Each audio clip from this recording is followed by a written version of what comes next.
कहते हैं बिना मांगे किसी की सहायता करना बहुत ही पुण्य का काम होता है। उस पुण्य का महत्व और बढ़ जाता है जब आप किसी को नई जिंदगी दे दें। पिछले 30 सालों से ऐसे ही पुण्य का काम कर लोगों में सहायता करने की अलख जगा रही हैं पद्मश्री डॉक्टर माया टंडन, जो सहायता एनजीओ से सड़क दुर्घटना में होने वाली मौतों के आंकड़ों को कम करने की कोशिश में लगी हैं। इस मौके पर डॉक्टर माया टंडन के विजन को लेकर उनकी टीम से खास बातचीत की हमारी सहयोगी पूनम शर्मा सोलंकी ने। नमस्कार, स्वागत आप सभी का। मैं हूं आपके साथ पूनम शर्मा सोलंकी। आज हमारे साथ वो खास शख्सियत मौजूद हैं जिनका नाम है पद्मश्री डॉक्टर माया Tandon.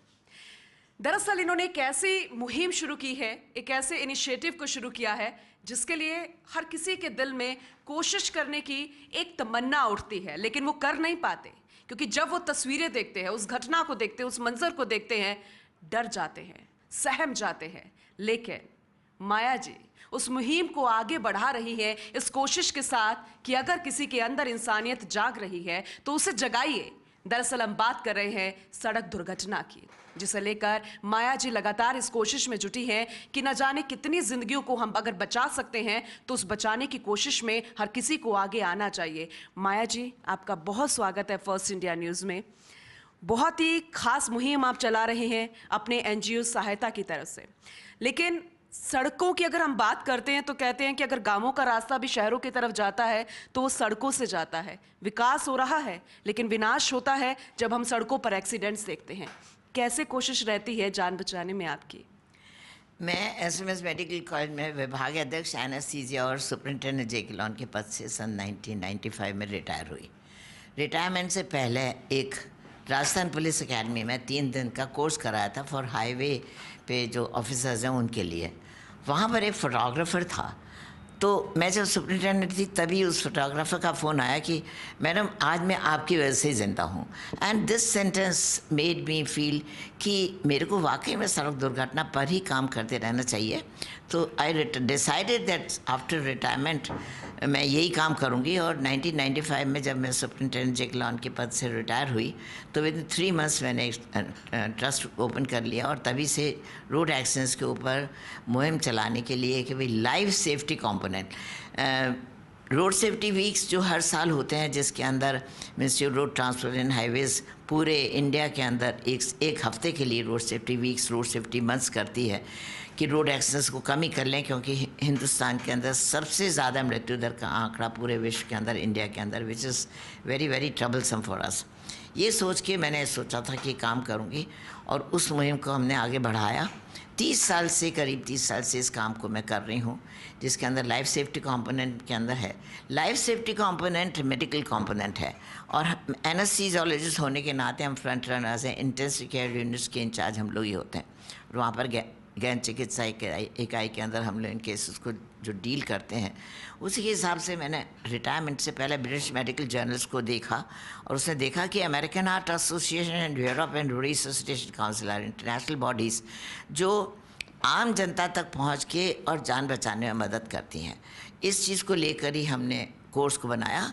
American Heart association heart attack के ऊपर ज़्यादा काम करती है और मैनिकिन के ऊपर CPR सिखाती है, लेकिन sequential handling, what to do in एकदम 10 सेकंड में क्या करना है, 3 मिनट में क्या करना है, 1 घंटे में क्या करना है, 6 घंटे में क्या करना है, एग्जैक्टली ये चीज़ हम लोगों ने बेसिक लाइफ सेविंग कोर्स में डाला। Basic life saving course 5 E's of road safety का एक पार्ट है, जिसको हम इमरजेंसी मेडिकल केयर कहते हैं। माया जी, बहुत ही खूबसूरत तरीके से बखान कर दिया कि आपने इसकी शुरुआत कैसे की थी। ये बहुत ही एक्सपीरियंस जो आपका रहा है वो बहुत ही महत्वपूर्ण रहा है और लोगों को भी इससे प्रेरणा मिलेगी। लेकिन कहते हैं कि अगर किसी देश का विकास देखना हो तो उनकी सड़कों को ज़रा देख लीजिए। विकास तो हो रहा है, लेकिन जब रोड एक्सीडेंट होता है, एक इंसान जिसकी जान जाती है, तो कहते हैं कि पूरा परिवार जो है वो उजड़ जाता है। उस परिवार को आप बचाते हैं, बहुत कोशिश करते हैं, जान बचने वाली होती है आप बचा लेते हैं, लेकिन लोग डरते बहुत हैं। तो कैसे आप उनको जागरूक करने के लिए आगे आ रही हैं? कैसे वो मैसेज दे रही हैं कि डरे नहीं, आपकी कोशिश जान बचा सकती है? हमारा जो कोर्स है वो तो मैंने बताया ही है, लेकिन जो आपका क्वेश्चन है उसमें मार्च 2016 के अंदर ऑनरेबल सुप्रीम कोर्ट ने निर्देश दिए और गुड समैरिटन लॉ की स्थापना हुई। 16 से अभी तक पोस्ट गुड समैरिटन लॉ के अंदर 2-3 चीज़ें बहुत महत्वपूर्ण हैं कि एक तो जो भी उठाएगा वो अगर रास्ते के अंदर उसको कुछ भी हो जाता है उस व्यक्ति को, तो उसके बारे में कोई भी उसके बारे में पूछताछ नहीं करेगा. No legal obligation complication whatsoever. दूसरा, अगर कोई जल्दी में है और चाहता है कि हॉस्पिटल में ले जाके उस पेशेंट को छोड़कर घर जाना चाहता है, तो पुलिस उसके साथ घर में जाएगी, तो सादे कपड़े के अंदर जाएगी, क्योंकि पुलिस वाले के डर से कोई ये नहीं सोचेंगे शायद इससे कुछ वो काम किया है. आपने बहुत ही इंपॉर्टेंट इन्फॉर्मेशन जो है वो साझा की है हमारे व्यूअर्स से. कहते हैं कि कोई अच्छा काम अगर आप शुरू करते हैं तो बड़ी मुश्किलों का सामना करना पड़ते हैं, और खासकर जब इस तरीके के काम होते हैं तो चुनौतियाँ बहुत ज़्यादा आती है. आपके साथ भी कभी ऐसा कुछ हुआ? देखिए, चुनौती मेरे साथ आज भी है, हमेशा ही रही है. सबसे ज़्यादा बड़ी चुनौती क्या है कि आम जनता हमारी रुकना नहीं चाहती और सीखना नहीं चाहती, सुनना नहीं चाहती है. उसके कारण है हमारे यहाँ जिस तरह से व्यक्ति है, ट्रक ड्राइवर्स है सपोजिंग है, उनको कहेंगे कि आप रुको तो उनके सब कहते हैं कि जल्दी पहुंचना है, जल्दी से अपनी डेस्टिनेशन पे पहुंचो. मालिक एकदम से वो करके कर देते हैं. ऐसे ही कहीं भी काम पे जा रहे हैं तो उनको काम की ज़्यादा जल्दी है. सो ये सब चीज़ों की वजह से व्यक्ति रुकते नहीं हैं. सबको जाने की जल्दी है, तो हम सोचते हैं कि कम से कम 1.5 घंटा हमारे साथ रुके, सुने, हमारी चीज़ को पता चले, तभी तो आप जनता जागरूक होगी. तो ये एक बहुत बड़ी चीज़ है जो जनता आजकल रुकती नहीं है और सुनने के लिए तैयार नहीं. यही है. बाकी चैलेंज मेरे पास और कोई ऐसे नहीं आए. ट्रस्ट को बढ़ने में आज देखिए अपने आप ही एट दिस एज ऑफ 86 अगर पद्मश्री से के लिए सम्मानित किया गया है, तो मैं सोचती हूँ कि बहुत बड़ी चीज़ है. पर हाँ, उत्साहित हूँ कि मेरे साथ इतनी अच्छी टीम है कि सब मिलके करेंगे, और जो हमारे ऑफिसर्स हैं वो भी इसको आगे बढ़ाएंगे. तो कोई ऐसी चीज़ नहीं है जहाँ हम रुकें और आगे बढ़ ना पाएँ. Sky is the limit. कहते हैं कि बॉर्डर पर हमारी सुरक्षा करते हैं वो जवान जो दिन रात जुटे रहते हैं कि कोई भी आँच हम पर ना आए. सड़कों पर ये हमारी सुरक्षा के लिए तैनात रहते हैं. तो मैं आपकी पूरी टीम को जवान ही कहना पसंद करूंगी, वो भी धुरंधर जाबाज जवान है. तो चलिए उनसे भी हम एक्सपीरियंस साझा कर लेते हैं कि उनका एक्सपीरियंस कैसा रहा. इन्फॉर्मेशन वो भी देंगे कि अगर आप जुड़ना चाहते हैं उनसे तो कैसे जुड़ सकें. चलिए जाते हैं.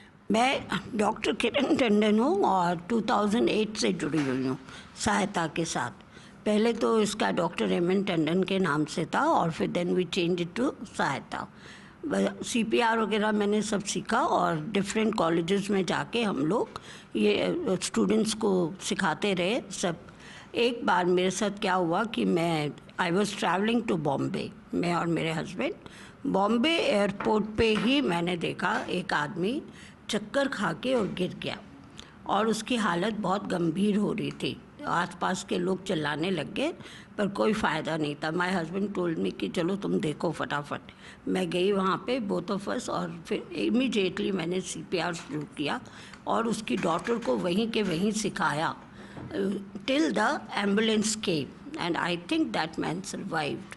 वो बहुत बड़ा इंसिडेंट था मेरी लाइफ में और बहुत अच्छा लगा. आई टोल्ड डॉक्टर माया टंडन वापस आके कि ये आज मुझे ये फ़ायदा हुआ सीखने का.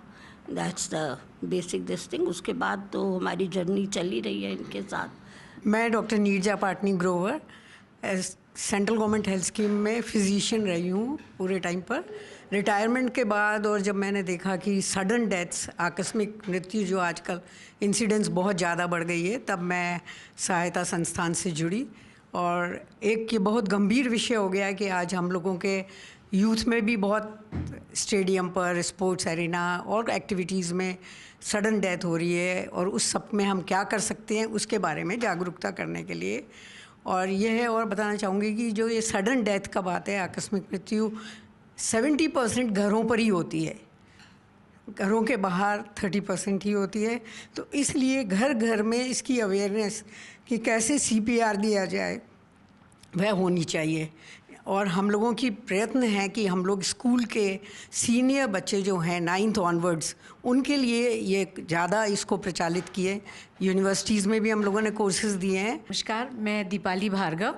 मैं जॉइंट डायरेक्टर कॉलेज एजुकेशन के पद से सेवानिवृत्त हुई और उसके बाद मैंने माया जी के साथ में सहायता को ज्वाइन किया.